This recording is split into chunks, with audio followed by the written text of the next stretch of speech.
안상현 교수님, 송실대법학과 교수이시고 상법을 전공하셨습니다. 감사합니다. 예, 안녕하십니까. 수백관도 전사면입니다. 저는 오늘 그 삼성바이오 올해 11월 17일 날 실은 구형을 한 이런 삼성바이오 형사소송 사건에 대한 주로 쟁점에 대해서 말씀드리고자 합니다. 아직은 이제 1심 판결도 아직 나지는 않았죠. 그래서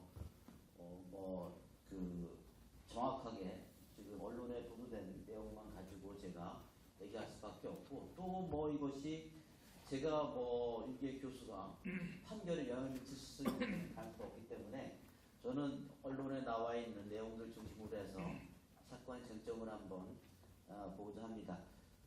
특이한 것은 다들 두 분 교수님 말씀해 주셨는데, 중요한 것은 2015년 9월에 삼성에서 합병이 있었죠. 그리고 거기에 따라서 실은 불법 승계다라고 해서 여러 가지 뇌물죄부터 해서 해가지고 결국은 이재용 회장이 565일이죠. 565일 동안 구속됐었어요. 수감을 했습니다. 살았습니다.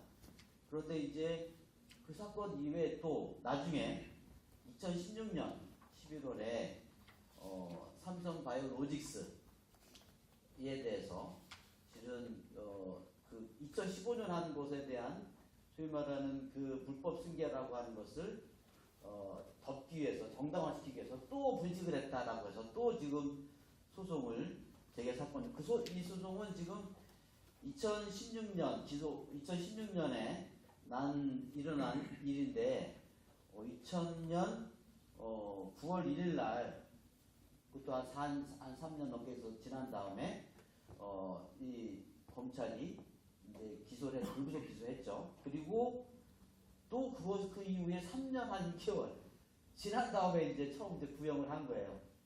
구형을 한 겁니다. 그런데 이제 특이한 것은 이게 처음에 기소할 때는 자본시장법상 시세조종이다. 그 다음에 또 외부감사법상에, 그러니까 다시 말 분식회계 했다라고 하는 거죠. 그리고 형법상 업무상 배임을 했다 라고 해서 이 세 가지를 제목으로 해서 기소를 했는데, 결론적으로 답은 뭐냐면 불법 승계였다. 그래서 그거를 또 구형을 5년을 한 거죠. 더구나 벌금도 5억 원 구형을 했고. 그래서 이제 제 생각에는 먼저 아마 법원에서는 판단할 때 과연 처음에 기소한 내용대로 구형 이유보다는 기소한 내용대로 시세조종이 있었느냐, 분식회계 있었느냐, 업무상 배임이 있었느냐, 이걸 중점으로 해서 판결이 나지 않을까라는 생각이 들어서 지금 저는 그런 관점에서 한번 보고자 합니다. 궁금해하는 것은 기소는 세 가지로 했는데 결론은 세 가지에 대해서는 언론에 보면 왜 어떤 그 죄에 대해서 어떤 것을 위반했는지, 그리고 증거가 뭐였는지가 언급이 없어요.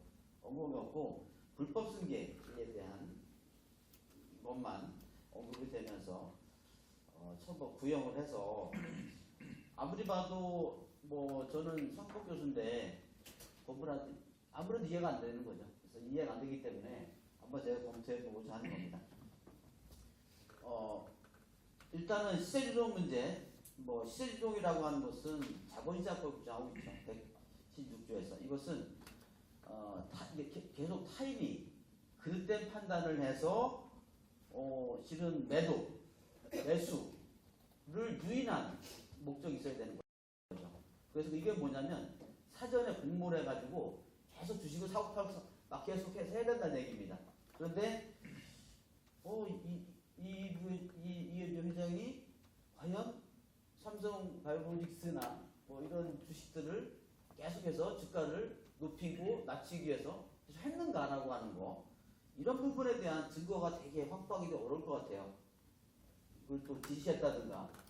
그래서 내볼 때는 이것이 법원에서 여기 시세조종에 대한 유죄 판결을 내리기 위해서는, 판사가 하기 위해서는 당연히 시세조종을 공모를 하고 시세조종을 했느냐, 그리고 거기에 대해서 또 이재용 회장이 지시를 했느냐, 이것이 실은 증거들이 확보돼야 그리고 또 뭐 이제 또 하나는 증거 물적 증거가 없는 경우에는 또 하나는 이제 검찰에서 수사를 하죠.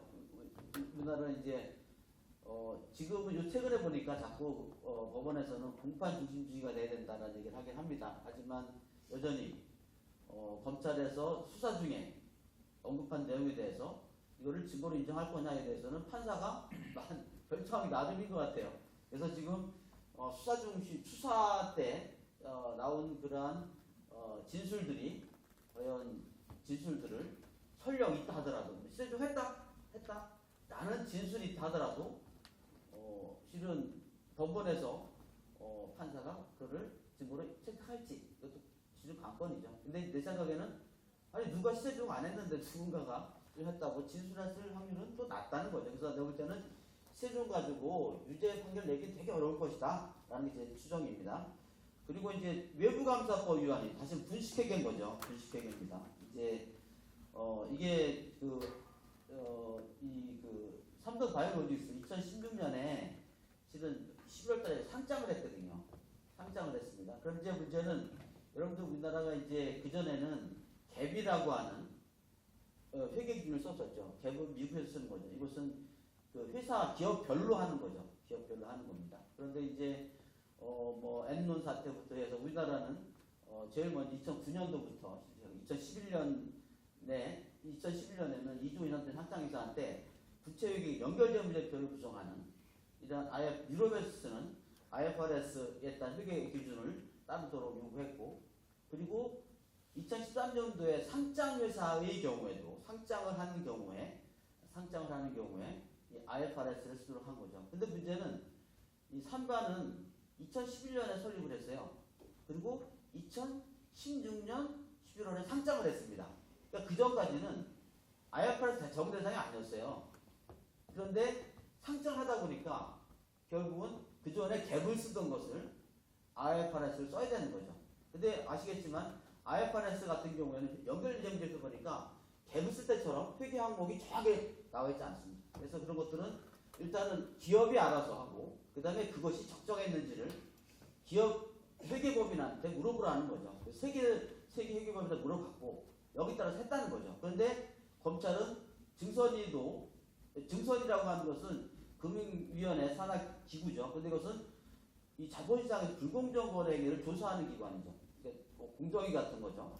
자, 그런데 어쨌거나 여기에 대해서 이제 실은 그 삼바가 상장을 하면서 결국은 갭으로 쓰던 것을 IFRS로 바꿔야 되고, 그리고 거기 과정에서 세계 회계법인에 물어봤는데 그것이 이제 증선이는 4조 5천억을 분식회계했다 라고 결정을 냈죠.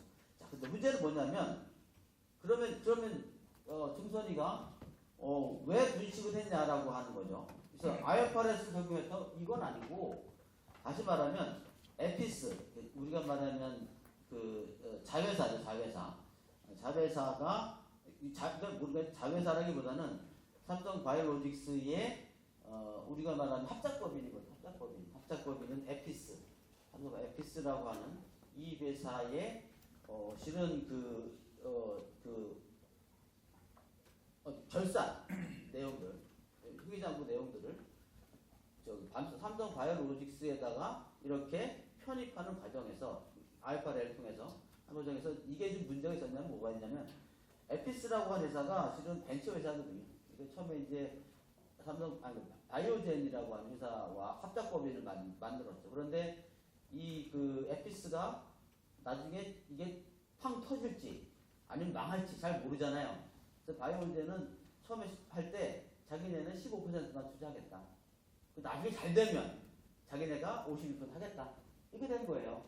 그 상태에는 아직 그 바이오젠이라고 하는 그 회사가 그것을 반영하기 전이란 말이에요. 그러니까 문제는 이거를 콜옵션을 할지 안 할지를 아직 모르는 상태에서 지금 어떻게 해야 되느냐. 나중에 결국은 바이오젠이 41% 갖는 바람에 관계회사가 된 거죠. 관계회사가 됐습니다. 이것을 종속회사로 하지 않고 관계회사로 카운트해가지고 그거를 소위 말하는 적게 계상했다는 거예요. 적게 계상했다는 거. 이것이 과연 분식회장이 되는지, 이거를 과연 검찰이 입증하기 되게 어려울 수도 있을 것 같습니다. 그래서 문제는 공도 또 그 IFRS에 대한 회계 정하는 것도 우리나라의 3대 회계법인한테 다 의뢰했고 답을 받았고 그래서 제 생각에는 이 회계 이 시세조정 문제뿐만 아니고 외관법상의 분식회계도 내가 볼 때는 논란이 법원에서 그대로 검찰의 주장을 받아들이기는 어렵지 않을까라는 생각을 합니다. 또 하나 이제 업무상 배임입니다. 문제는 이재용 회장이 그 당시에 삼바의 이사가 아니었어요. 또 대표이사도 아닌 거죠. 예? 아닌 거죠. 근데 문제는 뭐 아시겠지만 배임이라고 하는 것은 아주 반복적으로 또 계속적으로 하는 사무를 관장을 해야 돼요. 그리고 그 자기가 하던 반복적인 사무의 그 사무를 주어진 임무를 위배해서 또 고의로 이걸 어떻게 분식회계 해가지고 그거를 나중에 다시 말하면 이 삼성부 사병에 기여를 해야 된다는 거예요. 기여할 목적으로 해야 되는데 아니 이미 그 전에 합병은 이루어져 끝났어요. 끝났고 나중에 삼바 문제는 상장을 하면서 소위 말해 한 문제는 그 1년 지난 다음에 한 문제입니다. 여기서 고의를 그 당시에 내가 물산 합병을 하면서 내가 영향을 미치지 모르니까 나중에 또 뭐 그 증거를 인멸 불허성을 하려고 나중에 삼바껏 또 이런 분식을 할 거다라고 고려해가지고 합병하지는 않았을 거라고요. 그래서 문제는 이런 것들이 업무상 배임에 제가 성립되기도 되게 어려울 것 같다라는 말씀입니다. 또 하나 이제 저는 우리가 물론 이제 뭐 검찰이 하는 게 우리가 이제 털어서 먼지 안 나는 거 있냐 뭐 이런 얘기 많이 하잖아요.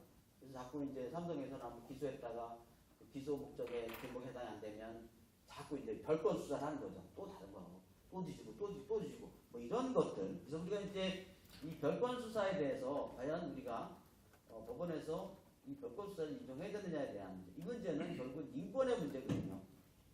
법치주의 문제고. 그래서 이거를 어떻게 봐야 되느냐에 대해서 여전히 문제 남아 있습니다. 그런데 문제는 뭐냐? 어쨌거나 이것도 결국은 2015년도에 일어난 사건을 2016년도에 적용하려고 하다 보니까 결국은 계속해서 지금 결론적으로 뭐가 나왔느냐? 합병 불법 승계라는 거로 지금 구형을 하게 된 사건입니다. 이제 문제는 그래서 우리가 일어난 행위와 범죄 행위가 하는데 인과관계 적정하느냐라고 하는 문제에 대해서 인과관계 따지게 보면 인과관계라는 게 실은 뭐 제가 예를 들어 교수가 된 게 인과관계 따지고 보면 제가 태어났기 때문에 내가 교수된 거 아닙니까? 그다음에 내가 왜 순수대 교수가 됐느냐? 제가 순수대 나왔거든요. 그래서 순수대 교수가 순수대 나왔기 때문에 교수가 됐다. 모든 거 다 인과관계 다 따질 수가 있어요. 그런데 문제는 뭐냐? 우리 법적 구성력이 주어지기 위해서는 상당해야 된다는 거죠. 이거는 어느 정도가 상당한 인과관계, 그것을 이해관계에서 처벌하거나 민사책임을 부과하기 위해서는 인과관계 있긴 있지만 어느 정도 우리가 공감할 수 있는 범위 내에서 상당히 관계 인정해야 된다는 거예요. 근데 문제는 뭐냐? 이거는 지금 2015년에 일어난 사건, 2016년에 적용하는 거에 맞느냐라고 하는 거죠. 그래서 이제 물론 이제 상당히 관계는 실은 민법상에 나와 있는 기본적인 손해배상 책임의 원칙입니다. 문제는 근데 이것을 주장한 크리스 독일 학자죠. 따르면 행위 당시 행위자가 인식하였거나 인식할 수 있었던 사정을 기초로 해야 된다는 거죠. 그러니까 2015년도에 과연 2016년은 삼성 바이오로직스의 분식회계를 이미 인식했어야 된다는 얘기예요. 이래야 상당성이 있다는 겁니다. 근데 지금 없는 상황이잖아요. 이걸 어떻게 입증할 수 있겠어요? 그래서 저는 이런 부분들 과연 이게 지금 이렇게 인과관계를 무한대로 적용하는 거 결국 형사벌 적용 범위를 무한대로 확장하는 겁니다.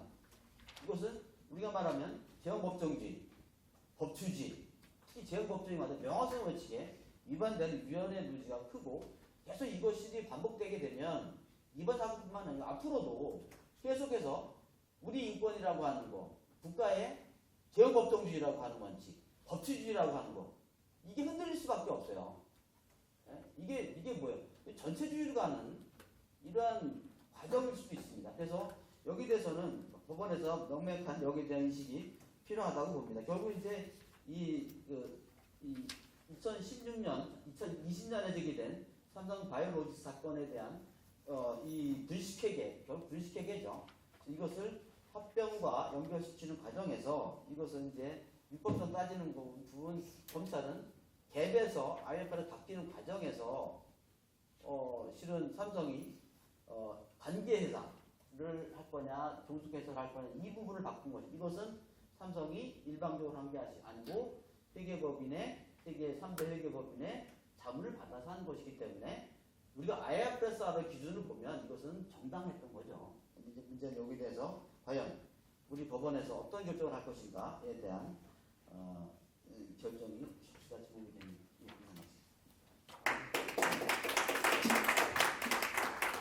예, 감사합니다.